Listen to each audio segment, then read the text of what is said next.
2024년 11월 14일 새벽입니다. 하나님의 말씀은 창세기 13장 1절에서 4절입니다. 아브람이 애굽에서 그와 그의 아내와 모든 소유와 롯과 함께 네겝으로 올라가니 아브람에게 가축과 은과 금이 풍부하였더라. 그가 네겝에서부터 길을 떠나 베델에 이르며 베델과 아이 사이 곧 전에 장막 쳤던 곳에 이르니 그가 처음으로 제단을 쌓은 곳이라 그가 거기서 여호와의 이름을 불렀더라. 하나님 말씀을 증거하겠습니다. 같은 교회 또 같은 대학교 1년 선배가 있었습니다. 그 선배는 캐나다 밴쿠버로 이제 유학을 갔죠. 원래는 한 2년 정도만 갔다 오려고 했습니다. 근데 그곳이 살기가 너무 좋았다라고 하는 거죠.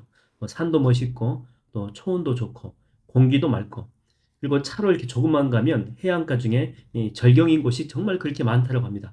그리고 무엇보다도 사람들이 분주하지 않고 여유롭게 살아간다라고 하는 거죠. 그래서 그곳에 온 한국 유학생 그 여자와 함께 여학생이죠. 함께 이제 결혼해가지고 눌러 앉아서 살게 되는데 벌써 이렇게 떠난 지가 한 30여 년이 되어 갑니다. 여러분 사람이 불편한 곳에 있다가 살기 좋은 곳으로 가면 다시 이렇게 예전으로 이렇게 돌아오는 것이 결코 쉽지 않습니다. 한 교회에서 이게 선교 사역을 감당할 때인데 저희가 했던 사역은 선교사를 직접 파송하는 것이 아니고 선교지의 사람 가운데 그 리더감이 될 만한 사람을 추천받아서 한국의 관광 비자로 이렇게 오게 하는 것입니다. 그래서 한 10일 정도 센터 같은 곳에 숙소를 마련하고 10일 동안 이렇게 제자 훈련을 하는 것이죠. 뭐 훈련도 하고 또 이렇게 관광도 하고 여러 가지 프로그램으로 같이 이제 그들과 함께 지내는 것입니다. 그런 후에 다시 그들 나라로 이렇게 보내는 거죠. 이게 이제 아주 이렇게 탁월한 선교 방법이긴 한데 이제 문제가 발생한 것입니다. 러시아에서 이제 그 당시에도 한 5명 정도가 왔는데 훈련을 다 마치고 들어가야 될 하루 전날에 2명인데 이 커플이 사라진 것입니다. 나중에 이제 뭐 다시 찾긴 했는데 그 이유를 알고 보니까 한국이 너무나도 좋다는 거죠. 속초에서 이렇게 픽업해가지고 고속도로를 달리는데 이렇게 좋은 도로는 처음 봤고 또 휴게소에 들렸는데 먹을 게 너무나도 많이 있고 또 휴게소이고 화장실은 자기네 호텔 화장실보다도 훨씬 더 좋다는 거죠. 또 사람들도 친절하고 또 대낮에 산에 마음껏 올라갈 수 있거든요. 러시아에서는요, 꿈도 못 꾸는 것입니다. 그래서 이 좋은 곳을 놔두고 다시 러시아로 들어가서 살려고 하니까 이 마음이 불편한 거죠. 여기가 좋사오니 그러면서 눌려 앉으려고 했다라고 하는 것입니다. 여러분 아브라함은요 애굽으로 내려갑니다. 당시 애굽은 문명이 발달됐고 또 곡식도 많고 이 기근과 가뭄이 없는 나라 그야말로 지상 천국입니다. 이런 문명을 보통 경험하게 되면 그냥 그곳에 안주하고 싶죠. 근데 아브라함은 다시 약속의 땅으로 돌아옵니다. 당시 가나안은 애굽에 비하게 되면 얼마나 척박한 땅이었는지 모릅니다. 문명도 그렇게 발달하지 않았고 뭐 제반 시설들도 거의 없었죠. 그럼에도 아브라함은 다시 컴백 돌아오게 됩니다.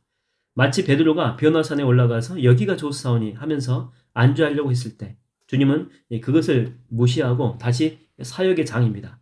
그 사역의 장은 힘든 일이 있고 또 예루살렘 스파이들이 호시탐탐 노려서 언제 험악한 일을 당할지 모르는 그런 밀림과도 같은 장소죠. 바로 그것으로 주님은 다시 내려가자 그렇게 말씀하십니다. 저희 신학교 후배 가운데 이제 하나가 있는데 중국 인민대를 나오고 장로의 신학대학교를 나와서 신학을 공부하고 다 마치게 됩니다. 그 이후에 이 친구가 다음 행선지를 결정하는데 당시는 이 친구 아주 공부를 잘했거든요. 또 뭐 중국말, 한국말, 영어 뭐 다 잘하니까 그래서 미국에서 전장학금 줄 테니까 오라고 했죠. 근데 이 친구는 그것을 내려놓고 살기에도 정말 불편한 중국 공안들이 호시탐탐 노리는 밀림으로 다시 들어가게 됩니다. 그 이유는 다른 것이 아니고 바로 후배들을 가르치고자 하는 그 사명 때문에 사명. 여러분 세상에서 가장 행복한 장소는요. 편리한 장소가 아닙니다. 바로 사명을 감당하는 장소죠. 비록 그 자리가 뭐 힘들기도 하고 또 육신 자체가 얼마나 고단합니까? 또 마음고생도 많이 할 수 있습니다. 그러나 가장 큰 가치와 행복감을 느낄 수 있다고 하는 것이죠. 그러니까 사람이 살아야 될 이유와 진정한 가치가 발견되는 자리가 바로 사명의 자리입니다. 어떤 청년이 작정을 하고 새벽 기도에 나왔습니다. 그리고 이제 새벽 기도 나와서 이제 바로 출근을 한 거죠. 새벽 기도에 나오고 바로 출근하면 힘들지 않느냐 제가 이렇게 물어봤어요. 그랬더니 몸은 약간은 힘들지만 그래도 마음속에 막 기쁨이 넘친다는 거죠. 저는요 기도가 이렇게 재밌는 줄 정말 몰랐어요. 기도의 자리가 이렇게 행복한 줄 정말 몰랐다고 하는 거죠. 새벽 기도하자 그러면 고행한다라고 생각했는데 그리고 새벽에 나와서 기도하는 사람은 정말 대단하다라고 생각했는데 막상 해보니까 생각이 바뀐 거죠. 비록 육신은 피곤함이 있긴 합니다. 그러나 그 시간이 최고로 축복의 자리라고 하는 거죠. 기도 안 하고 하루하루 살아가는 사람들이 이제는 불쌍하다고 이제 거기까지 생각하게 된 것입니다. 여러분 남들이 볼 때에 새벽 기도의 자리는 불편한 자리고 또 힘든 자리고 이렇게 부정적인 의미가 강합니다. 근데 그렇지 않습니다. 막상 우리가 해봐서 알잖아요. 정말 이 자리는요, 기쁨의 자리고 능력을 받는 자리고 또한 은혜를 경험하는 자리고 인생의 지혜를 발견하는 그런 자리입니다. 이 새벽 기도의 자리 바로 우리의 사명의 자리이기도 합니다.